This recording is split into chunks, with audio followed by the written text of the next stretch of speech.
Guten Tag, herzlich willkommen zurück. Ich muss jetzt hier einen kleinen Break machen, weil das Spiel ganze zweimal hier schon abgeschmiert ist. Wir sollen ein paar Experimente aufstellen. Wir beginnen, jetzt kenne ich praktisch alle schon. Und ich mache das Ganze jetzt mal schneller in der Hoffnung, dass es dann nicht abschmiert. Die Bewegung hier gefällt mir überhaupt nicht. Ich kann mit einem Klick einen Schritt nach vorne tun. Ich kann auch nicht gedrückt halten, um mich dauerhaft zu bewegen oder so.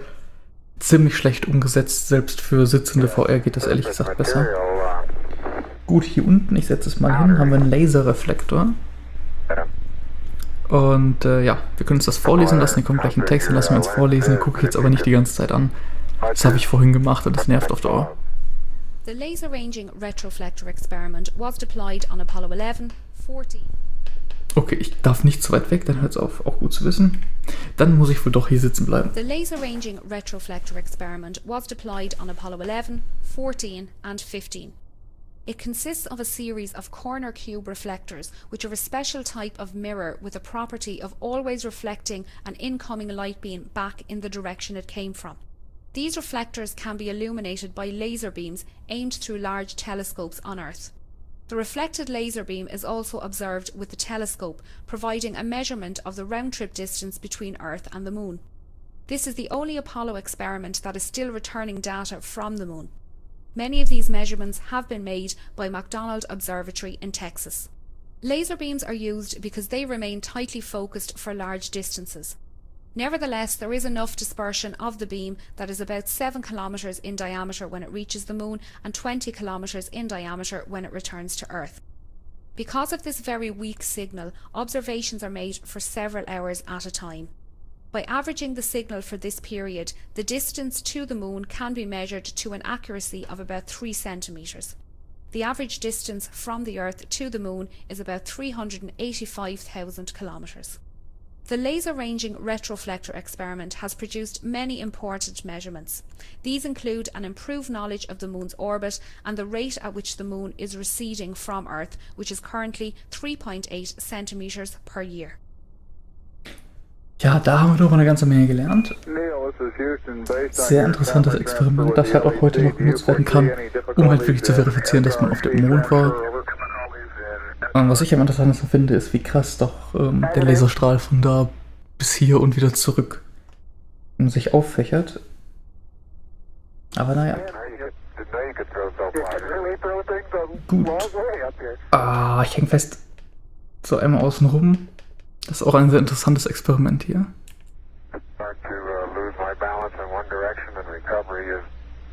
Also ich finde, man kann es immer noch nicht von außen sehen, was es ist. Das kann man sich hier noch fast erahnen. Dass das halt so ein Spiegel-Array ist, ja, aber hier finde ich vom Außen her kann man nicht drauf schließen. Deswegen lassen wir uns das mal vorlesen. The passive seismic experiment detected lunar moonquakes and provided information about the internal structure of the Moon. This experiment studied the propagation of seismic waves through the Moon and provided our most detailed look at the Moon's internal structure.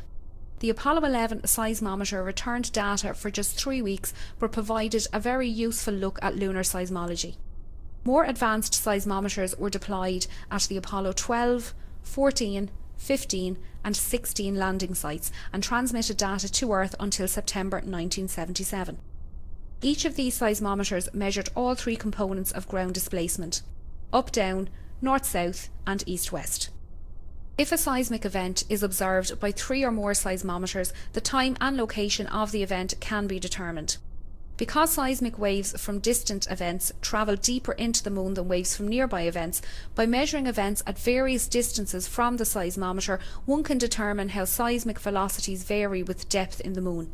In turn, this information can be used to study the Moon's internal structure. Most of the events observed by the seismometers were due either to moonquakes or to meteorite impacts. However, the third stages of several Saturn V rockets and the ascent stages of several lunar modules were deliberately crashed into the Moon after these spacecraft were no longer needed. These man-made crashes produced seismic events of known times and locations and helped to calibrate the network of seismometers. Ja, auch ein relativ interessantes Experiment. Zu messen. Oh. Okay, das ist neu. ich mir vielleicht durchlesen sollen. Das ist ja gut, dass man sich auch so bewegen kann. Das ist natürlich viel besser.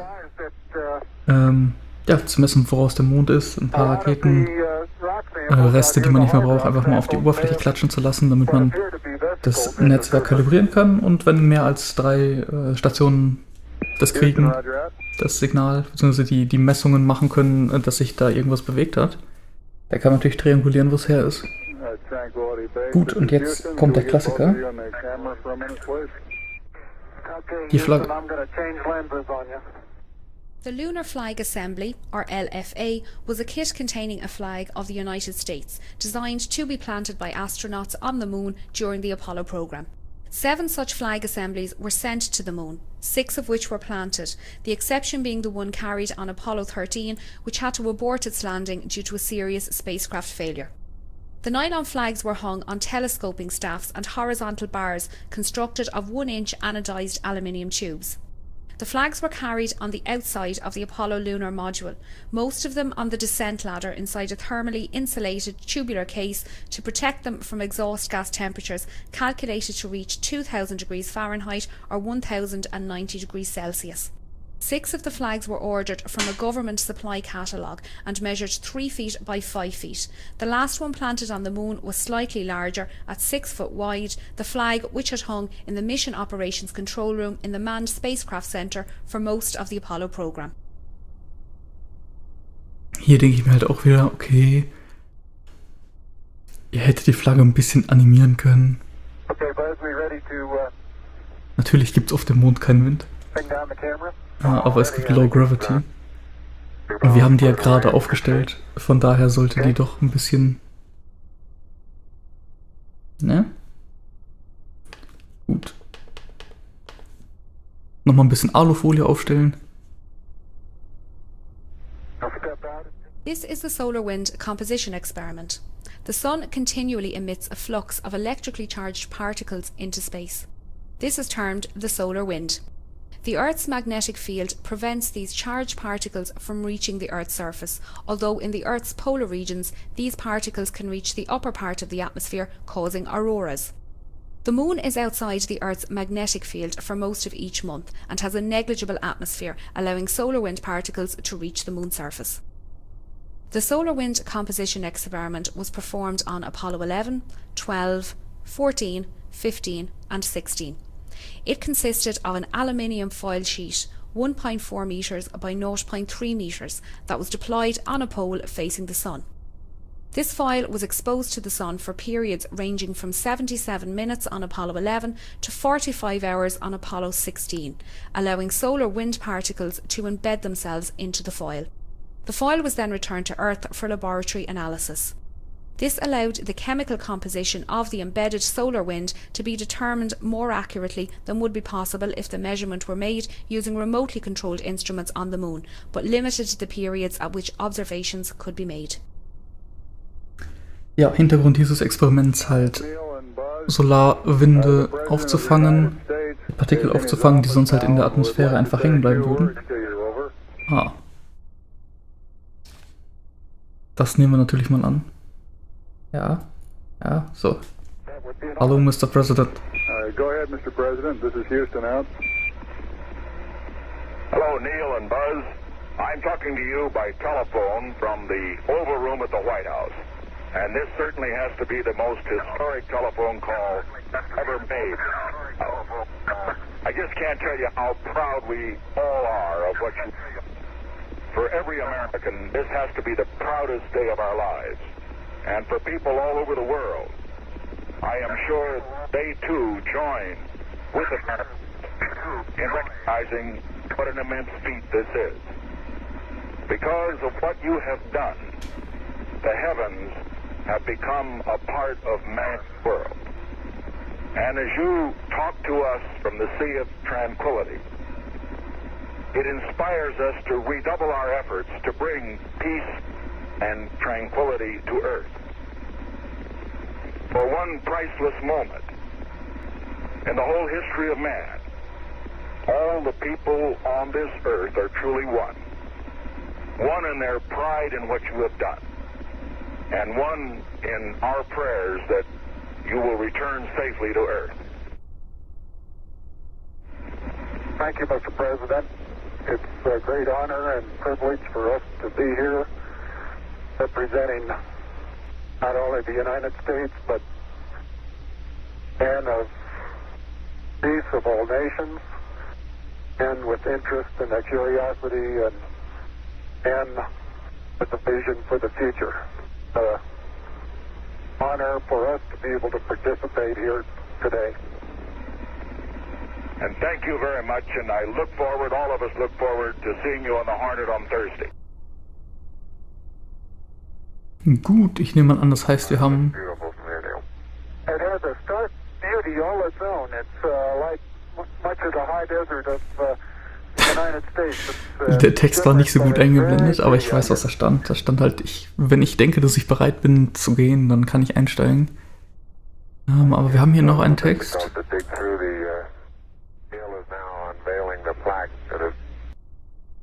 Oder nicht? For those who haven't read the plaque, we'll read the plaque that's on the front landing gear of this lamb.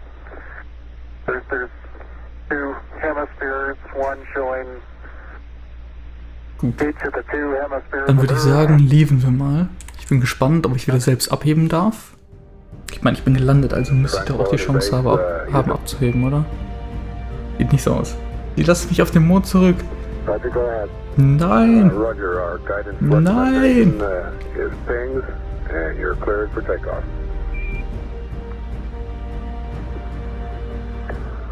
Roger, understand. We're number one on the runway.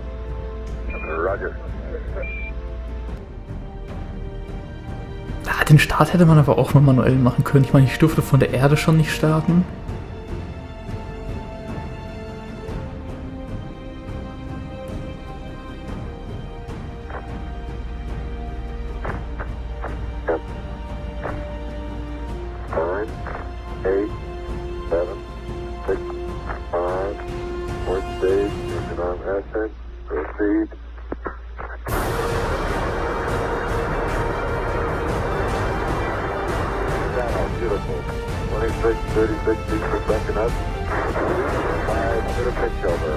So, den ganzen Landemüll mit mir unten gelassen. Und da sind sie weg. Very quiet ride. There's that one crater down there.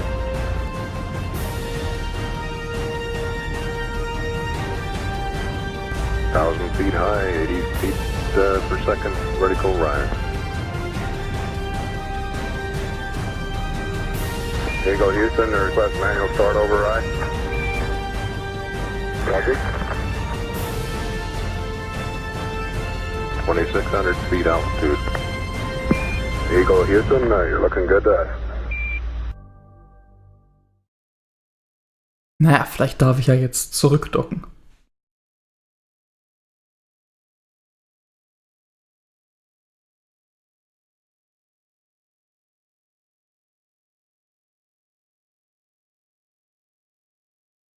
Oder auch nicht.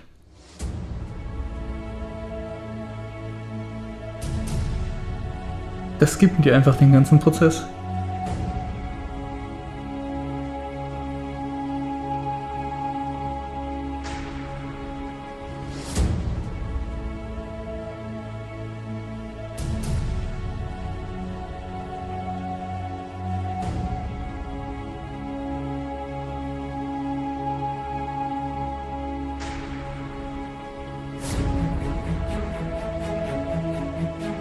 Dann sollen wir wieder den ganzen Müll im Weltall zurücklassen. Why not?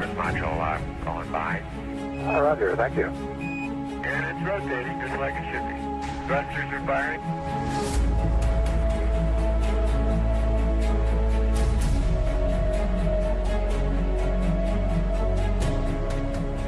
nautical miles high.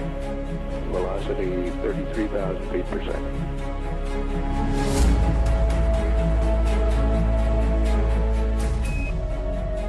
Houston, we'll have you for about 3 more minutes through Redstone and then pick you up after blackout through Orion. Roger.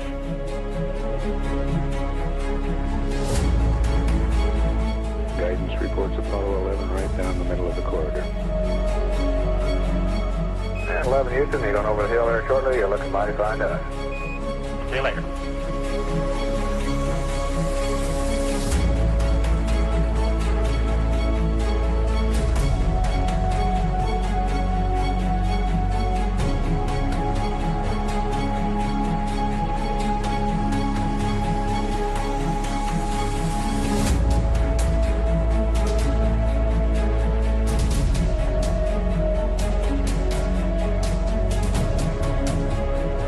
Okay, das ist mal wieder was Schönes.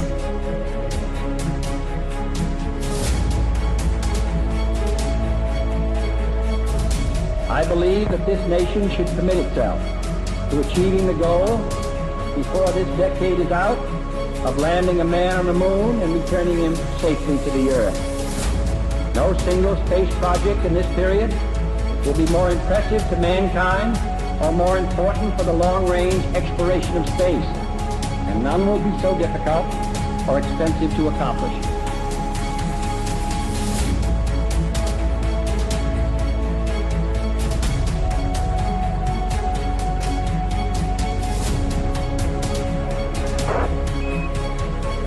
Apollo 11, Houston, Aurora.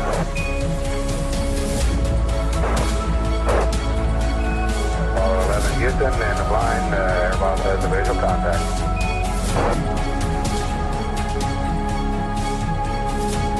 Apollo 11, Houston, standing by for your dispatch reading, over. Apollo 11, this is Hornet, over. Apollo 1, this is Apollo 11, reading the last course. Our position 1330, 16915. Aircraft reports visual with 3 full tubes. Condition of crew, over. Condition of crew, 4,500 feet on the way down. 11 is Hornet, copy. 11 Hornet, what's your splash down there, over? Okay, our splash down here is our warranty longitude, 1330, 16915. That's, Hornet, pleasure up. Okay, Hornet, follow in to their guide. All right, better don't shoot.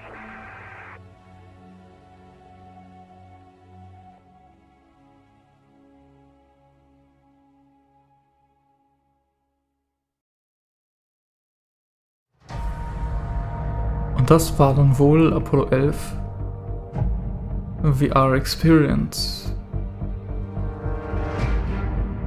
In den Credits, gut. Dann kurz nachdenken, dann die Meinung. Vor allem auch mal gucken, wie viele Leute hier mitgearbeitet haben. Das ist der 3. Den hatten wir gerade schon. Ich finde, ist ja durchaus normal, dass mehrere Leute, dass es mehrere Leute gibt, die mehrere Sachen machen.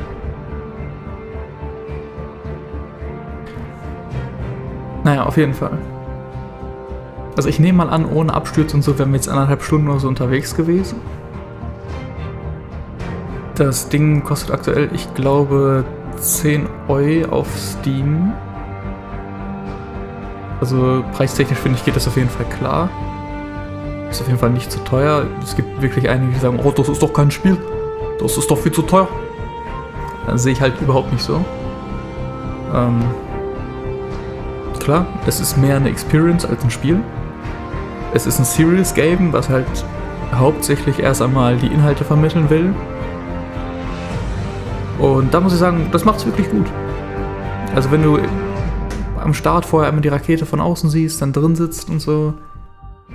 Die Tatsache, dass du selbst das Landemodul rausziehen kannst, das ist schon ganz nice. Auch das Landen, da haben wir zwar ein bisschen länger für gebraucht, aber ich finde das Landen auch echt gut. Natürlich kann man sich darüber streiten, ob nicht die Controls dafür etwas zu minimalistisch waren. Oder ob man hätte sagen können, okay, du musst noch ein paar Schalter flippen oder so. Von der Spielseite her muss ich ganz ehrlich sagen, ich hätte mir gewünscht, dass wir vom Mond zur Erde zurück auch nochmal mindestens ein Spiel haben. Weil im Endeffekt war das Spiel jetzt, wir kommen zum Mond und dann kommen 2 Cutscenes und dann sind wir zurück. Das war mir persönlich jetzt ein bisschen wenig am Ende. Ich finde, da wäre noch mehr drin gewesen. Und auch am Ende, das war zwar gut umgesetzt, vom Eintauchen in die Atmosphäre und dann auf den Bus einmal der Bildwechsel auf das neue Bild, das wir am Fallschirm hängen. Aber auch da hätte ich nichts dagegen gehabt, das Ganze durchzusitzen. Ja, lass mich doch bis zum Ende eintauchen in die Atmosphäre und wenn ich dann irgendwann langsam genug bin, dann muss ich selbst den Fallschirm öffnen, zur richtigen Zeit oder so. Das hätte ich nochmal ganz schön gefunden. Ja. Wer wird den nächsten großen Schritt machen?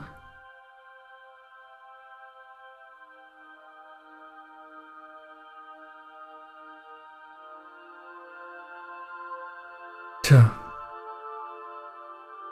Kommt jetzt noch ein Bild von Elon Musk? Hahaha. Wer weiß. Gut, jetzt sind wir hier im Hauptmenü.